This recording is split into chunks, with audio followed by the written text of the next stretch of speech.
देश की 75 वर्षों की संसदीय यात्रा, उसका एक बार पुनः स्मरण करने के लिए और नए सदन में जाने से पहले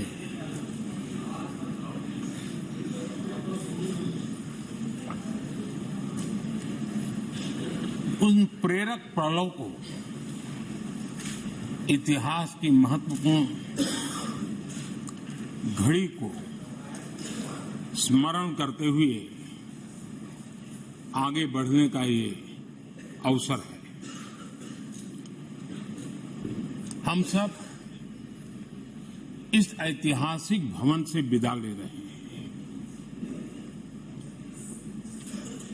आजादी के पहले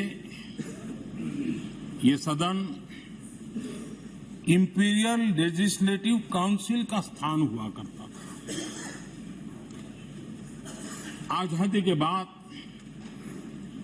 ये संसद भवन के रूप में उसको पहचान मिली। ये सही है, इस इमारत के निर्माण करने का निर्णय विदेशी शासकों का था, लेकिन ये बात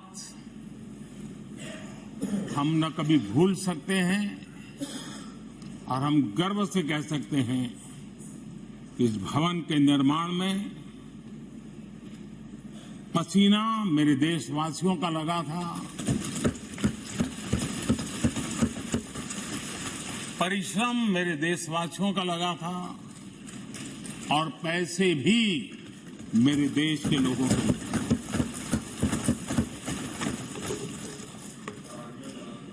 इस 75 वर्ष की हमारी यात्रा ने अनेक लोकतांत्रिक परंपराओं और प्रक्रियाओं का उत्तम से उत्तम सृजन किया है और इस सदन में रहे हुए सबने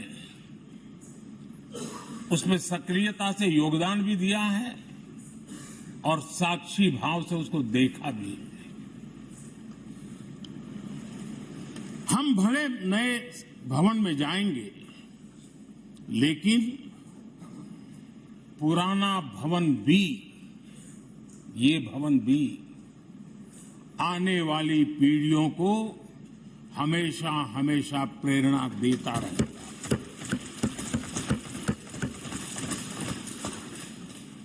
ये भारत के लोकतंत्र की स्वर्णिम यात्रा का एक महत्वपूर्ण अध्याय, जो सारी दुनिया को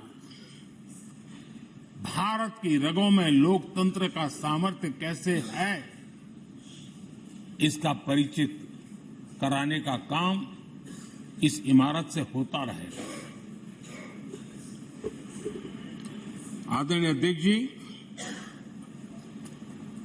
अमृतकाल की प्रथम प्रभा का प्रकाश राष्ट्र में एक नया विश्वास, नया आत्मविश्वास, नया उमंग, नए सपने, नए संकल्प और राष्ट्र का नया सामर्थ्य उसे भर रहा है। चारों तरफ आज भारतवासियों की उपलब्धि की चर्चा हो रही है और गौरव के साथ हो रही है। ये हमारे 75 साल के संसदीय इतिहास का एक सामूहिक प्रयास का परिणाम है, जिसके कारण विश्व में आज वो गूंज सुनाई दे रही है। आदरणीय अध्यक्ष जी, चंद्रयान 3 की सफलता न सिर्फ पूरा भारत, पूरा देश अभिभूत है और इसमें भारत के सामर्थ्य का एक नया रूप, जो आधुनिकता से जुड़ा है, जो विज्ञान से जुड़ा है, जो टेक्नोलॉजी से जुड़ा है, जो हमारे वैज्ञानिकों के सामर्थ्य से जुड़ा है, जो 140 करोड़ देशवासियों के संकल्प की शक्ति से जुड़ा हुआ है, वो देश और दुनिया पर एक नया प्रभाव पैदा करने वाला है। ये सदन और इस सदन के माध्यम से मैं फिर एक बार देश के वैज्ञानिकों और उनके साथियों को कोटि कोटि बधाइयां देता हूं, उनका अभिनंदन करता हूं।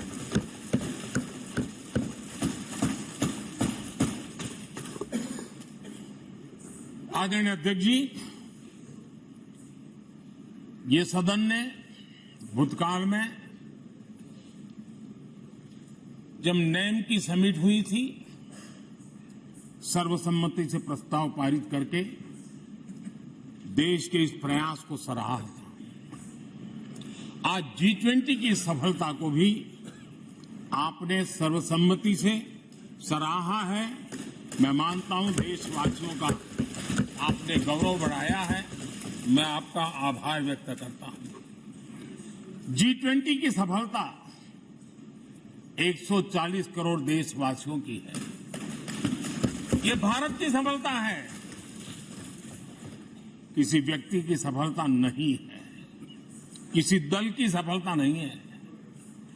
भारत के फेडरल स्ट्रक्चर ने, भारत की विविधता ने 60 स्थानों पर 200 से अधिक समिट और उसकी मेजबानी हिंदुस्तान के अलग अलग रंग रूप में देश की अलग अलग सरकारों ने बड़े आन बान शान से की, और ये प्रभाव पूरे विश्व भर के मन पर पड़ा हुआ है।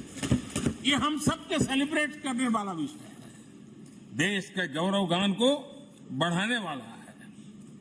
और जैसा आपने उल्लेख किया, भारत इस बात के लिए गर्व करेगा, जब भारत अध्यक्ष रहा उस समय अफ्रीकन यूनियन इसका सदस्य बना।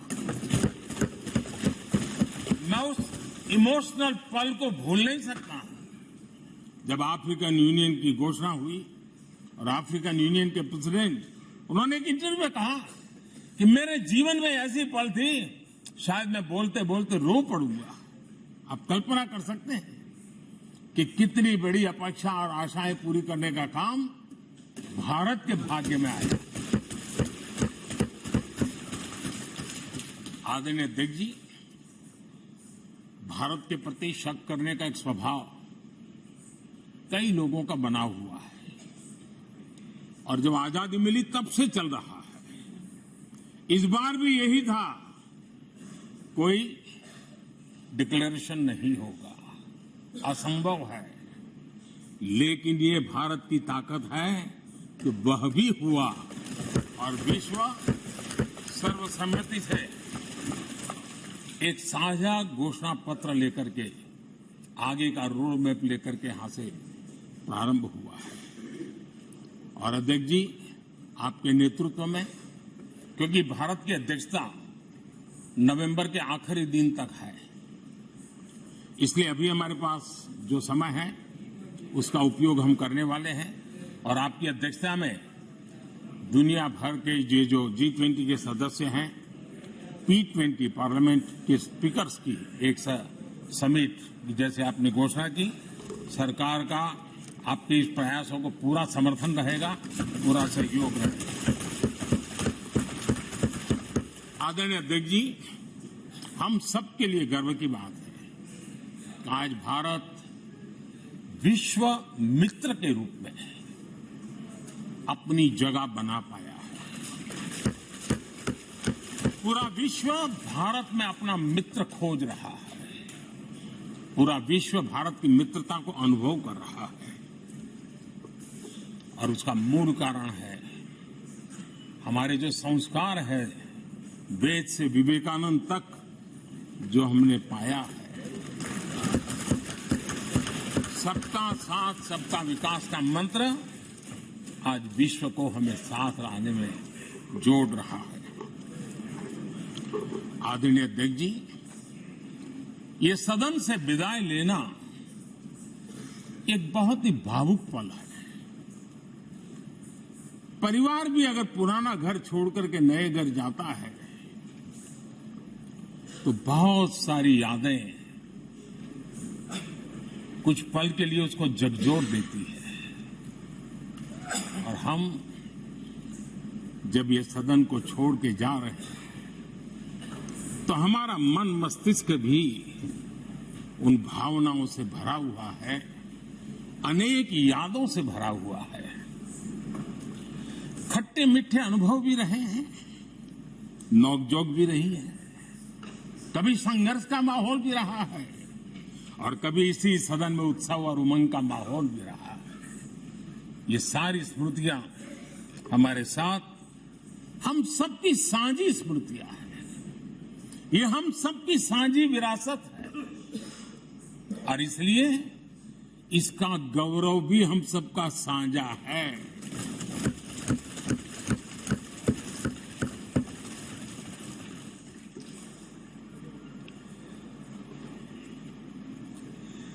आजाद भारत के नवनिर्माण से जुड़ी हुई अनेक घटनाएं इन 75 वर्ष में यही सदन में आकार लेती हुई हमने देखी है।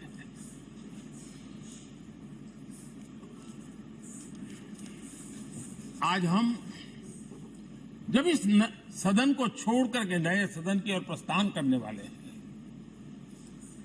तब भारत के सामान्य मानवीय की भावनाओं को जहां जो आदर मिला है, सम्मान मिला है, उसकी अभिव्यक्ति का भी एक अवसर है। और इसलिए आदरणीय अध्यक्ष जी,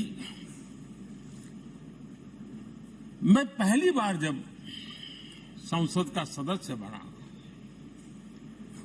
और पहली बार एक सांसद के रूप में इस भवन में मैंने प्रवेश किया तो सहज रूप से मैंने इस संसद भवन के डोर पक्ति पर अपना शीश झुका करके इस लोकतंत्र के मंदिर को श्रद्धा भाव से नमन करते हुए मैंने पैर रखा था।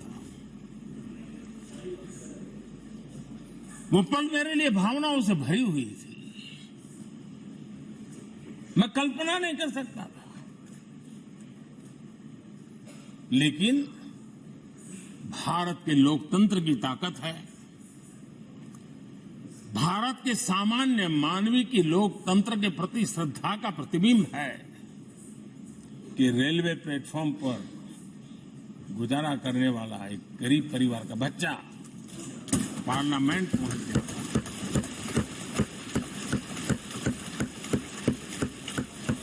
मैंने कभी कल्पना तक नहीं की कि देश मुझे इतना सम्मान देगा, इतना आशीर्वाद देगा, इतना प्यार देगा। सोचा नहीं था अध्यक्ष। आदरणीय अध्यक्ष जी, हम में से बहुत लोग हैं जो संसद भवन के अंदर जो चीजें लिखी गई उसको पढ़ते भी रहते हैं, कभी कभी उसका उल्लेख भी करते हैं। हमारे यहाँ संसद भवन के प्रवेश द्वार पर एक छांदोग्य उपनिषद का एक वाक्य है, लोक द्वारम करके पूरा वाक्य है। उसका मतलब ये होता है कि जनता के लिए दरवाजे खोलिए और देखिए कि कैसे वो अपने अधिकारों को प्राप्त करती है। हमारे ऋषि मुनियों ने लिखा हुआ, हमारे प्रवेश द्वार पर लिखा। हम सब और हमारे पहले जो यहां रहे हैं वो भी इस सत्यता के साक्षी है।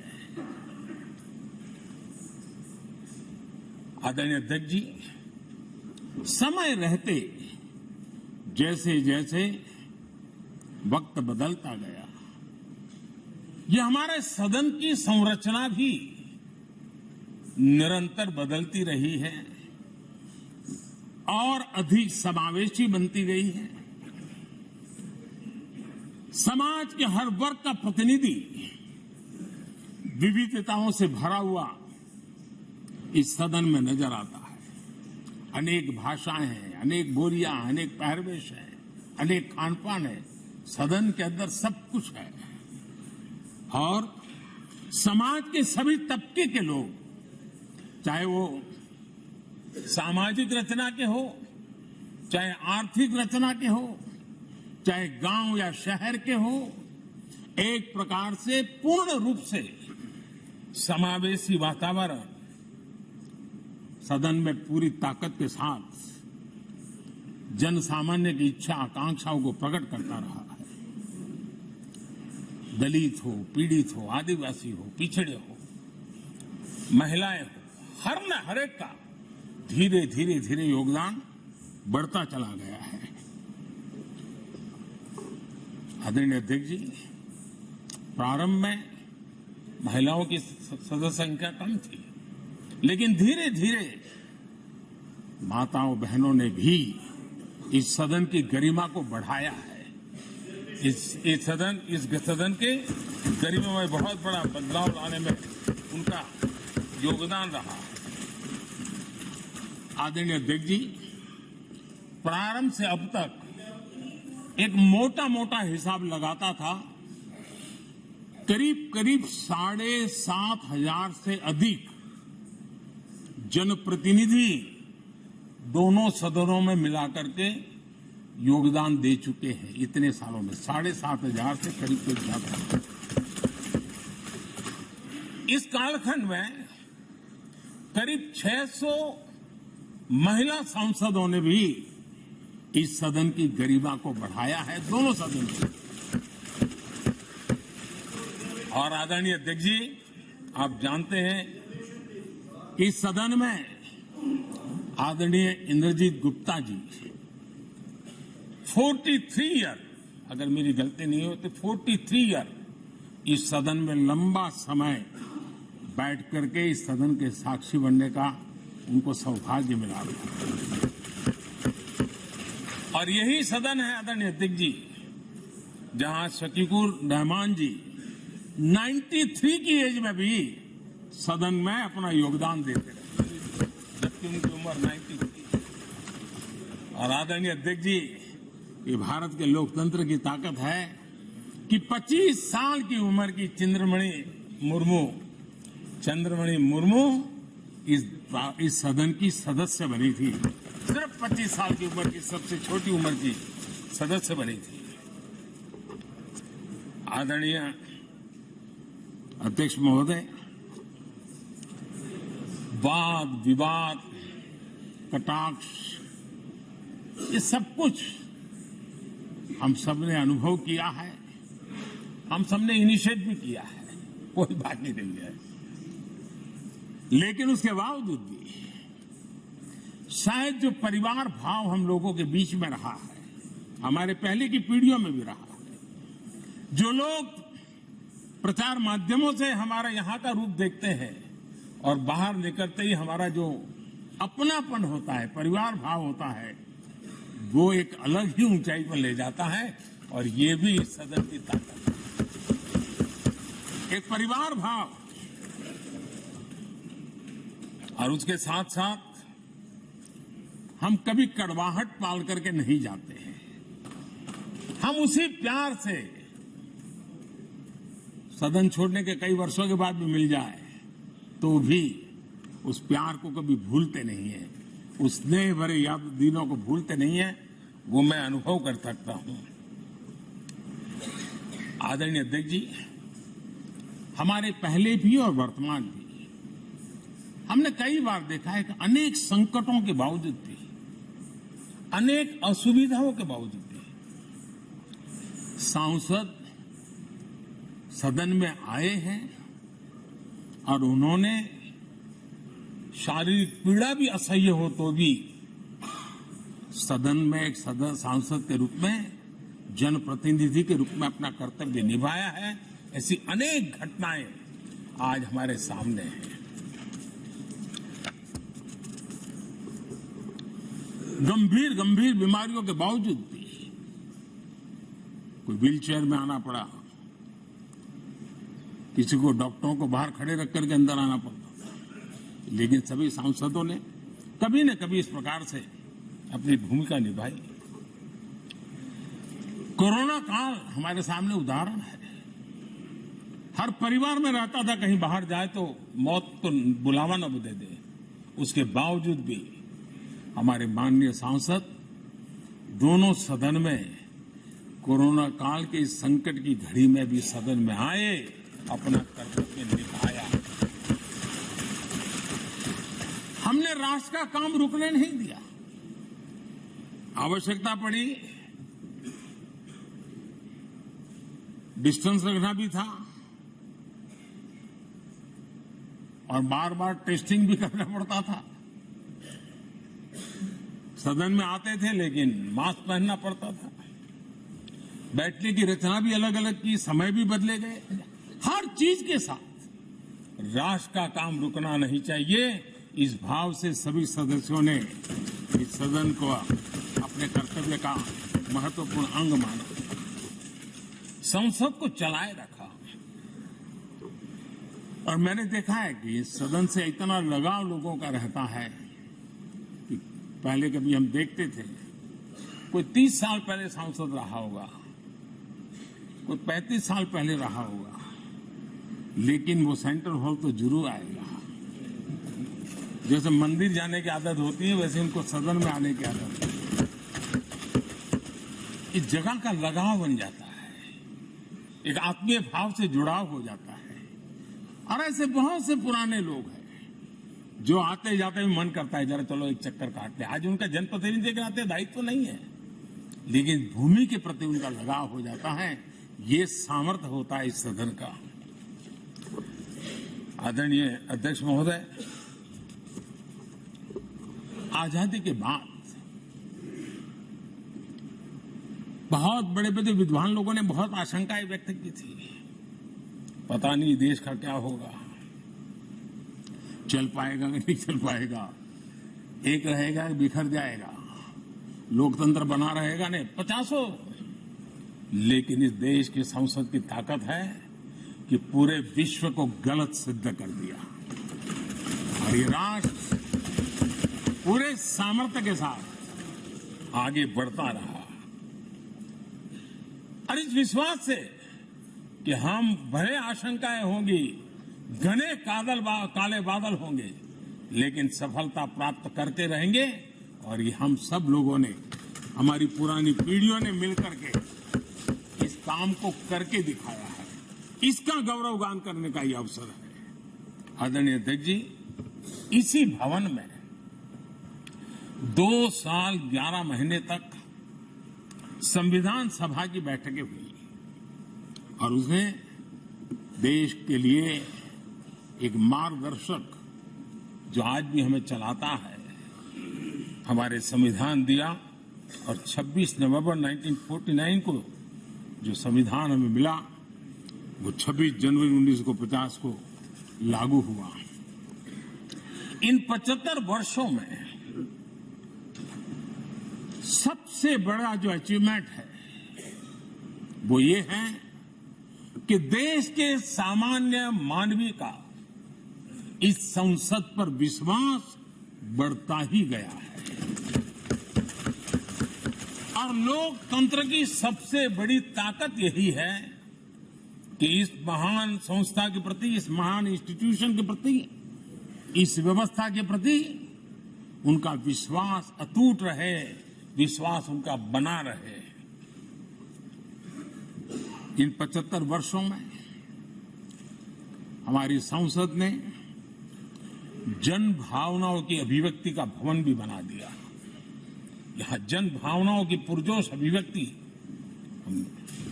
और हम देखते हैं राजेंद्र बाबू से लेकर डॉक्टर कलाम, रामनाथ जी कोविंद और अभी द्रौपदी मुर्मू जी,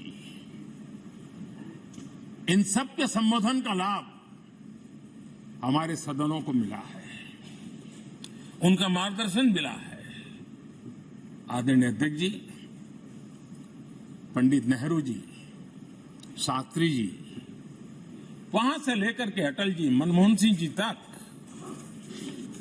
एक बहुत बड़ी श्रृंखला जिसने इस सदन का नेतृत्व किया है और सदन के माध्यम से देश को दिशा दी है, देश को नए रंग रूप में ढालने के लिए उन्होंने परिश्रम किया है, पुरुषार्थ किया है।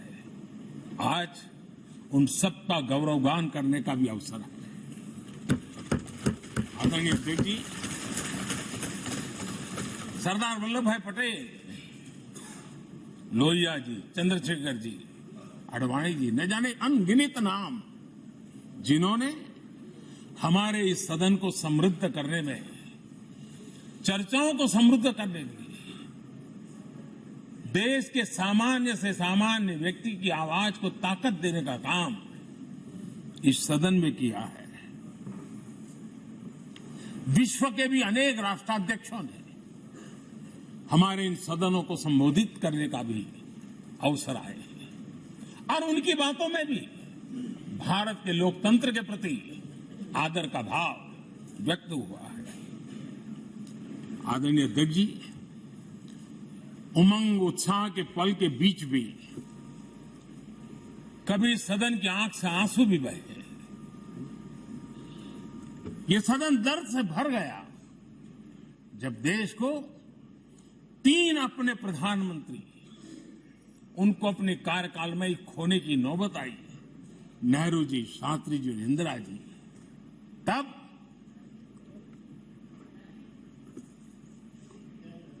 ये सदन अश्रु भीनी आंखों से उन्हें विदाई दे रहा था। आदरणीय अध्यक्ष जी, अनेक चुनौतियों के बावजूद भी हर स्पीकर ने, हर सभापति ने बेहतरीन तरीके से दोनों सदनों को सुचारू रूप से चलाया है और अपने कार्यकाल में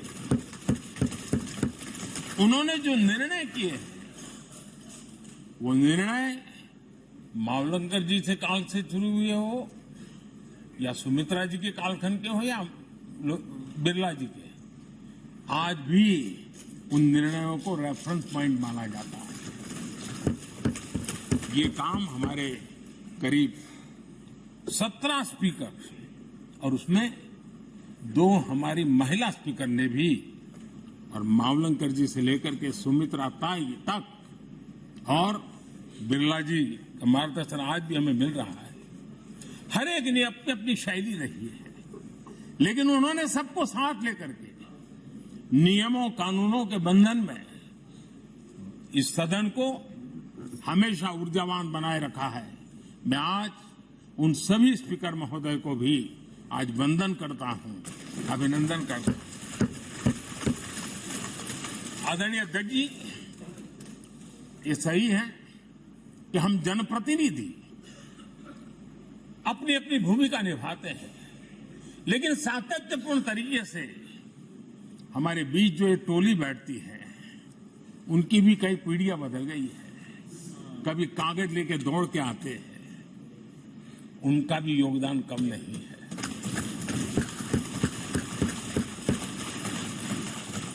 हमें कागज पत्र पहुंचाने के लिए दौड़ते हैं, सदन में कोई गलती न हो जाए, उसके निर्णय में कोई गलत न हो जाए, उसके लिए वो चौकन्ने रहते हैं। जो काम इनके द्वारा हुआ है उसने भी सदन के क्वालिटी ऑफ गवर्नेंस में तेजी लाने में बहुत बड़ी मदद की है। मैं उन सभी साथियों का और इनके पूर्व में जो रहे हैं उनका भी हृदय से अभिनंदन करता हूं। इतना ही नहीं, सदन मतलब ये खंड ही नहीं है, इस पूरे परिसर में अनेक लोगों ने, किसी ने हमें चाय पिलाई होगी, किसी ने पानी पिलाया होगा, किसी ने रात रात चली हुई सदन को किसी को भूखा पेट रहने नहीं दिया होगा। कई प्रकार की सेवाएं की होगी।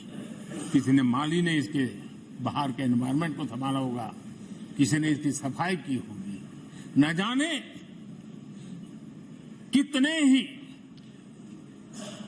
अनगिनत लोग होंगे जिन्होंने हम सब अच्छे ढंग से काम कर सके, और यहां जो काम हो वो काम देश को आगे बढ़ाने के लिए अधिक से अधिक तेजी से हो, उसके लिए जो माहौल बनाना, व्यवस्था बनाना, उसके लिए जिसने योगदान दिया है, मेरी तरफ से भी और इस सदन की तरफ से भी मैं उनका विशेष रूप से नमन करता हूं।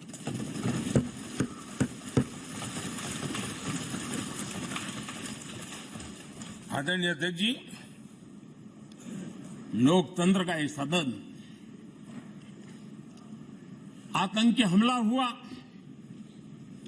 पूरे विश्व में यह आतंकी हमला एक इमारत पर नहीं था, ये मदर ऑफ डेमोक्रेसी एक प्रकार से हमारी जीवात्मा पर यह हमला था। ये देश उस घटना को कभी भूल नहीं सकता है, लेकिन आतंकियों से लड़ते लड़ते सदन को बचाने के लिए और हर सदस्य को बचाने के लिए जिन्होंने अपने सीने पर गोलियां झेली, आज मैं उनको भी नमन करता हूं। हमारे बीच नहीं है, लेकिन उन्होंने बहुत बड़ी रक्षा की है। आदरणीय अध्यक्ष जी, जब आज हम इस सदन को छोड़ रहे हैं, तब मैं उन पत्रकार मित्रों को भी याद करना चाहता हूं जिन्होंने जीवन में, कुछ लोग तो ऐसे हैं जिन्होंने पूरा जीवन अपने कार्यकाल में संसद के काम को ही उन्होंने रिपोर्ट किया है। एक प्रकार से वो जीवंत साक्षी रहे हैं। उन्होंने यहां की पल पल की जानकारी देश तक पहुंचाई, और तब तो ये सारा टेक्नोलॉजी अवेलेबल नहीं थी। तब वही लोग थे जो यहां की बात पहुंचाते थे, और उनका सामर्थ्य था वो अंदर की भी पहुंचाते थे और अंदर की भी पहुंचाते थे।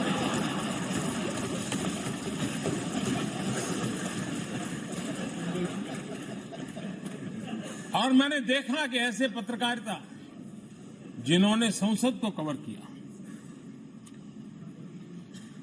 शायद उनके नाम जाने नहीं जाते होंगे, लेकिन इनके काम को कोई भूल नहीं सकता है।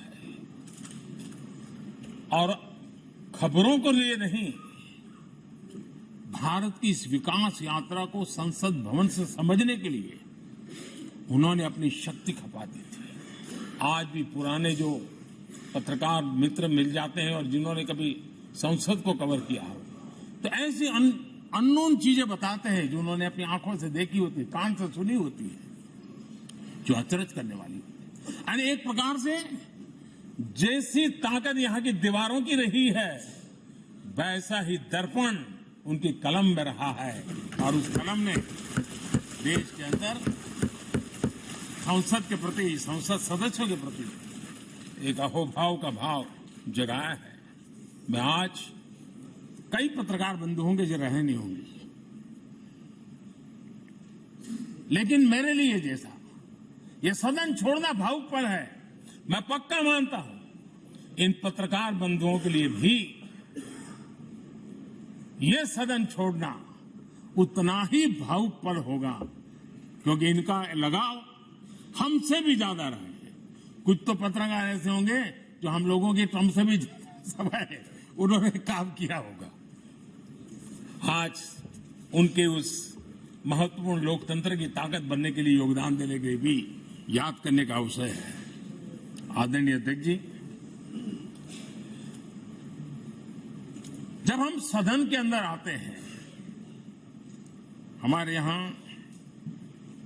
नाद ब्रह्म की कल्पना है। हमारे शास्त्रों में माना गया है किसी एक स्थान पर अनेक बार एक ही लय में उच्चारण होता है तो वो तपोस्थली बन जाता है, उसके एक पॉजिटिव वाइब होते हैं। नाद की एक ताकत होती है जो स्थान को सिद्धि स्थान में परिवर्तित कर देती है।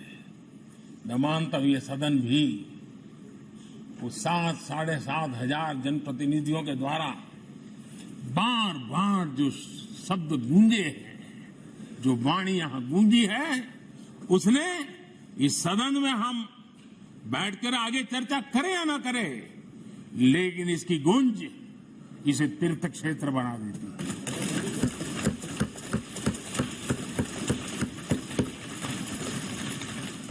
एक जागृत जगह बन जाती है और लोकतंत्र की प्रति श्रद्धा रखने वाला व्यक्ति आज से 50 साल के बाद भी जब यहां देखने के लिए भी आएगा तो उसे उस गूंज की अनुभूति होगी कि कभी भारत की आत्मा की आवाज यहां पर गूंजती थी।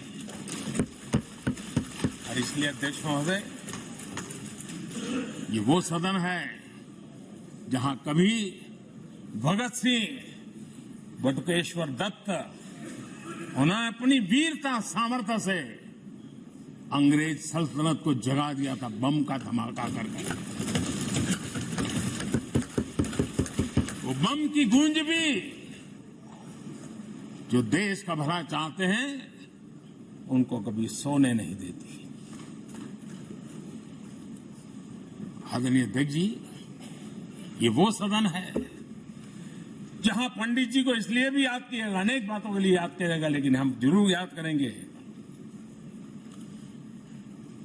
इसी सदन में पंडित नेहरू का at the stroke of midnight की गूंज हम सबको प्रेरित करती रहेगी।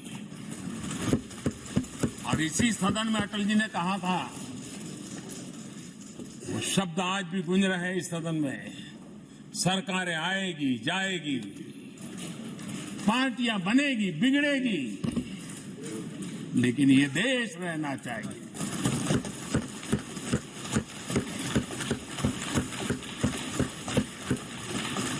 आदरणीय अध्यक्ष जी, पंडित नेहरू की जो प्रारंभिक मंत्री परिषद थी, बाबा साहब आम्बेडकर जी एक मंत्री के रूप में दुनिया की बेस्ट प्रैक्टिसेस भारत में लाने पर बहुत जोर दिया करते थे। फैक्ट्री कानून में अंतर्राष्ट्रीय सुझावों को शामिल करने पर बाबा साहब सर्वाधिक आग्रही रहे थे और उसका परिणाम आज देश को लाभ मिल रहा है। बाबा साहब आम्बेडकर ने देश को नेहरू जी की सरकार में वाटर पॉलिसी दी थी और उस वाटर पॉलिसी बनाने में बाबा साहब आम्बेडकर की बहुत बड़ी भूमिका रही थी। आदरणीय अध्यक्ष जी, हम ये जानते हैं कि भारत में बाबा साहब आम्बेडकर एक बात हमेशा कहते थे कि भारत में सामाजिक न्याय के लिए भारत का औद्योगिकरण होना बहुत जरूरी है, क्योंकि देश के दलित पिछड़ों के पास जमीन ही नहीं है, वो क्या करेगा? औद्योगिकरण होना चाहिए। और बाबा साहब इस बात को मान करके डॉक्टर श्यामा प्रसाद मुखर्जी, जो पंडित नेहरू के मंत्री थे, उन्होंने इस देश में और पहले वाणिज्य मंत्री के रूप में और उद्योग मंत्री के रूप में उन्होंने इंडस्ट्री पॉलिसी इस देश में लाई थी।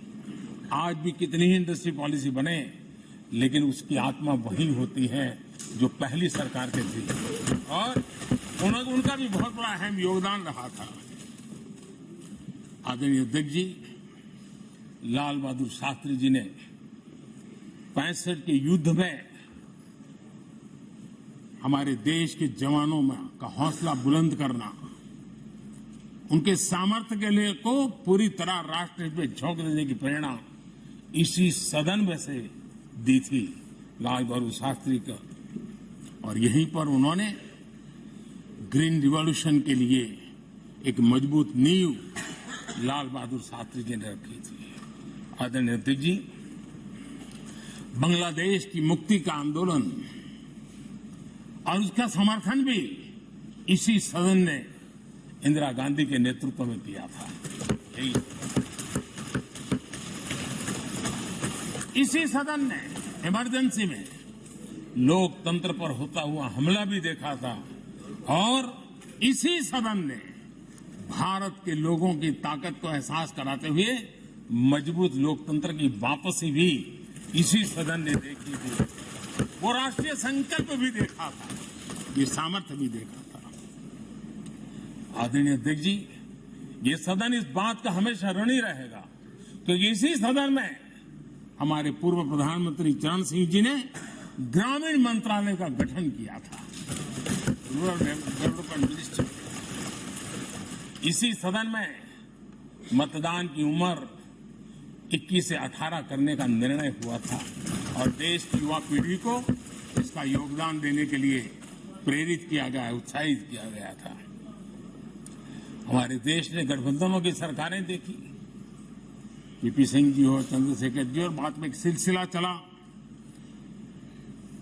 लंबे अरसे से दिशा में देश जा रहा था, आर्थिक नीतियों के बोझ तले देश दबा हुआ था, लेकिन नरसिम्हा राव की सरकार थी जिन्होंने हिम्मत के साथ पुरानी आर्थिक नीतियों को छोड़ करके नई राह पकड़ने का फैसला किया था, जिसके आज देश को परिणाम मिल रहे हैं। अटल बिहारी वाजपेयी जी का सरकार भी हमने इसी सदन ने देखी। सर्व शिक्षा अभियान देश में आज वो महत्वपूर्ण बन गया है। आदिवासी कार्यालय मंत्रालय अटल जी ने बनाया, नॉर्थ ईस्ट का मंत्रालय अटल जी ने बनाया। न्यूक्लियर टेस्ट भारत के सामर्थ्य का परिचायक बन गया। और इसी सदन में मनमोहन जी की सरकार कैश फॉर वोट को भी, उस कांड को भी सदन ने देखा है। आदरणीय अध्यक्ष जी, सबका साथ सबका विकास का मंत्र, अनेक ऐतिहासिक निर्णय, दशकों से लंबित विषय, उनका स्थायी समाधान भी इसी सदन में हुआ। आर्टिकल 370, ये सदन हमेशा हमेशा गर्व के साथ कहेगा, इस सदन के कारण one nation one tax, GST का निर्णय भी इसी सदन ने किया। One rank one pension, OROP, ये भी इसी सदन ने देखा। गरीबों के लिए 10% आरक्षण कोई विवाद के बिना पहली बार देश में करने में सफल। आदरणीय अध्यक्ष जी, भारत के लोकतंत्र में तमाम उतार चढ़ाव हमने देखे और ये सदन लोकतंत्र की ताकत है, लोकतंत्र की ताकत की साक्षी है, जन विश्वास का एक केंद्र बिंदु रहा है। इस सदन की विशेषता देखिए और दुनिया के लोगों का आज भी आश्चर्य होता है। यह सदन है जिसमें कभी 4 सांसद वाली पार्टी सत्ता में होती थी और 100 सदस्य वाली पार्टी विपक्ष में बैठती थी। ये भी सामर्थ्य इस सदन के लोकतंत्र की ताकत का परिचय कराता है। और यही सदन है जिसमें एक वोट से अटल जी की सरकार गई थी और लोकतंत्र की गरिमा को बढ़ाया था। ये भी इसी सदन में हुआ। आज अनेक छोटी छोटी रीजनल पार्टियों का प्रतिनिधित्व हमारे देश की विविधता को, हमारे देश के एस्पिरेशंस का एक प्रकार से वो आकर्षक केंद्र बिंदु बना है। आदरणीय अध्यक्ष जी, इस देश में 2 प्रधानमंत्री ऐसे रहे, मोरारजी भाई, वीपी सिंह। एक प्रकार से कांग्रेस में जीवन खपाया था, लेकिन एंटी कांग्रेस गवर्नमेंट का नेतृत्व कर रहे थे। ये भी इसकी विशेषता थी।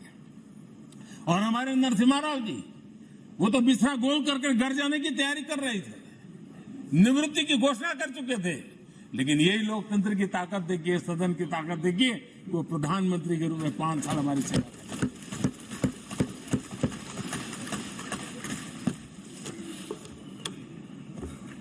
आदरणीय अध्यक्ष जी, सबकी सहमति से कठिन कार्य होते हुए हमने देखे हैं। 2000 की साल थी, अटल जी की सरकार थी। इसी सदन ने 3 राज्यों का गठन सर्व स्वीकृति से किया और बड़े उमंग उत्साह से किया। जब छत्तीसगढ़ की रचना हुई तो उत्सव छत्तीसगढ़ ने भी मनाया, उत्सव मध्य प्रदेश ने भी मनाया। जब उत्तराखंड की रचना हुई तो उत्सव उत्तराखंड ने भी मनाया, उत्सव उत्तर प्रदेश ने भी मनाया। जब झारखंड की रचना हुई तो उत्सव झारखंड ने भी मनाया, उत्सव बिहार ने भी बताया। ये हमारे सदन का सामर्थ्य, सब सहमति का वातावरण बना करके। लेकिन कुछ कड़वी यादें वो भी है कि तेलंगाना के हक को दबोचने के लिए भारी प्रयास हुए, खून की नदियां भी बही और बनने के बाद न तेलंगाना उत्सव मना पाया, न आंध्र उत्सव मना पाया। एक कटुता के बीज बो दिए गए।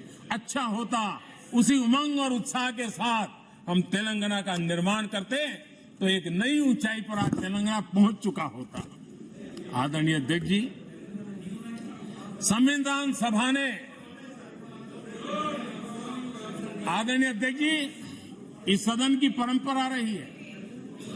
संविधान सभा ने उस समय अपना दैनिक भत्ता 45 रुपये से कम करके 40 कर दिया था। उनको लगा हमें इसको कम करना चाहिए। आदरणीय अध्यक्ष जी, यही सदन है कैंटीन में मिलने वाली सब्सिडी, जो बहुत कम पैसे में खाना मिलता था, इसी सदस्यों ने उस सब्सिडी को भी खत्म कर दिया और पूरा पैसा देकर के अब कैंटीन में खाते। आदरणीय अध्यक्ष जी, कोरोना काल में जब जरूरत पड़ी तो यही सांसद जिन्होंने एमपी लीड फंड को छोड़ दिया और देश को इस संकट की घड़ी में मदद करने के लिए आगे आए। इतना ही नहीं, कोरोना काल में इसी सदन के सांसदों ने अपने तनख्वाह में 30% कटौती की और उन्होंने देश के सामने आए हुए संकट में अपनी बहुत बड़ी जिम्मेवारी निभाई।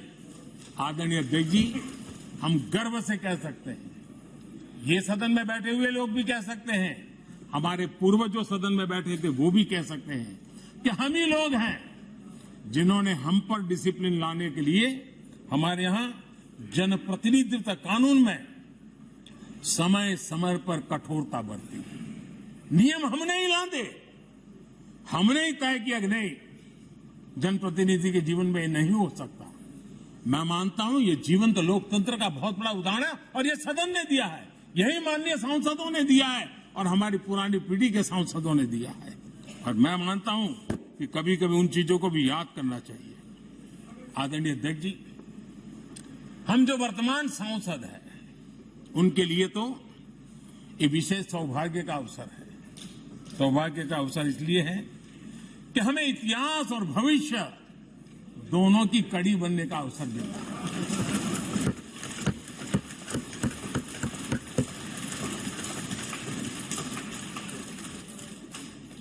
कल और आज से जुड़ने का हमें अवसर मिल रहा है और आने वाली कल निर्माण करने का एक नया विश्वास, नया उमंग, नए उत्साह के साथ हम यहां से विदाई लेने वाले हैं। आदरणीय अध्यक्ष महोदय, आज का दिवस सिर्फ और सिर्फ इस सदन के सभी 7,500 जनप्रतिनिधि रह चुके हैं उनके गौरवगान का पल है। इन दीवारों से हमने जो प्रेरणा पाई है, जो नया विश्वास पाया है, उसको लेकर जाने का है। बहुत सी बातें ऐसी थी जो सदन में हर किसी की ताली की हकदार थी, लेकिन शायद राजनीति उसमें भी आड़े आ रही है। नेहरू जी के योगदान का गौरव गान अगर इस सदन में होता है, कौन सदस्य होगा जिसको ताली बजाने का मन न करे। लेकिन उसके बावजूद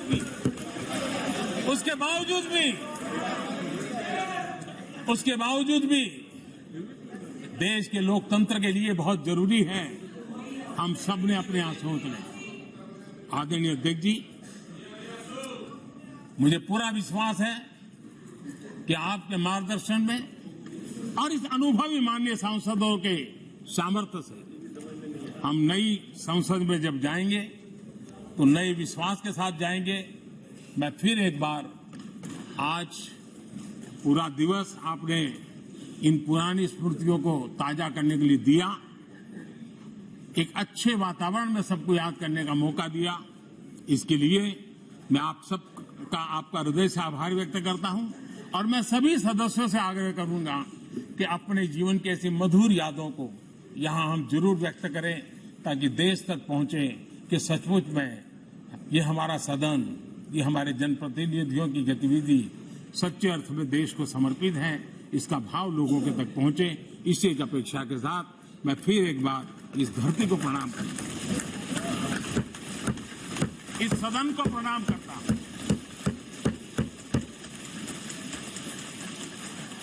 भारत के मंदिरों से बनी हुई हर एक दीवार के हर एक ईंटे को प्रणाम करता हूं और पिछले 75 साल में भारत के लोकतंत्र को नया सामर्थ्य शक्ति देने वाले हर गुंज को, उस नाद ब्रह्म को नमन करते हुए मेरी वाणी को विराम कर देता हूं। बहुत बहुत धन्यवाद।